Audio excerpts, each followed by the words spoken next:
Hello बच्चों, चलिए प्रश्न को देखते हैं। प्रश्न है ए बी डी एक समकोण त्रिभुज है जिसका कोण ए समकोण है तथा ए सी लंब है बी डी। दर्शाइए कि ए बी का वर्ग बराबर बी सी गुना बी डी।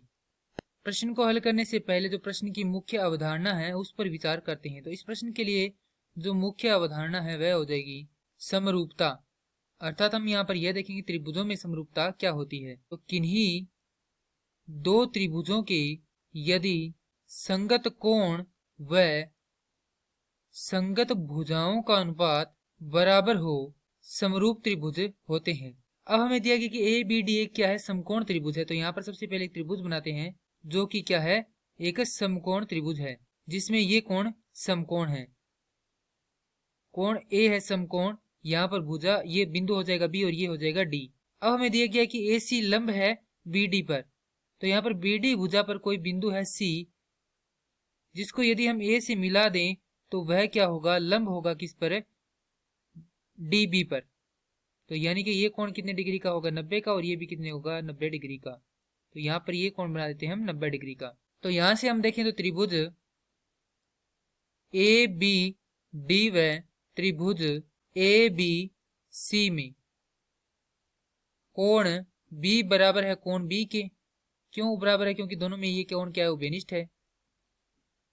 तो यहां पर लिख देते हैं उभयनिष्ठ कोण। उसके बाद कोण बी ए डी बराबर है कोण बी सी ए के। क्यों बराबर है, क्योंकि दोनों ही कोण क्या है, समकोण है। अर्थात एक तो ये कोण और ये जो पूरा कोण ए है वो दोनों क्या है, बराबर है।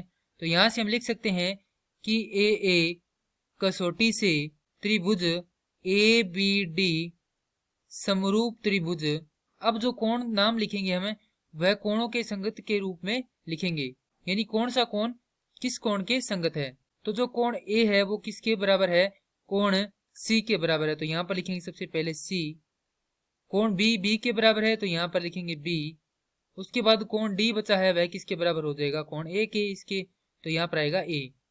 तो त्रिभुज ए बी डी समरूप त्रिभुज सी बी ए के।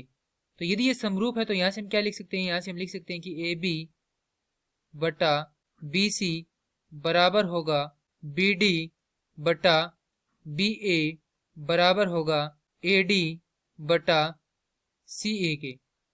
तो यहां से हम देखें तो इन दो अनुपात को हम लेंगे। ये दो अनुपात हमारे हैं इस प्रकार से, ए बी बटा बी सी बराबर बी डी बटा ये बी ए है, इसको हम क्या लिख सकते हैं, ए बी लिख सकते हैं।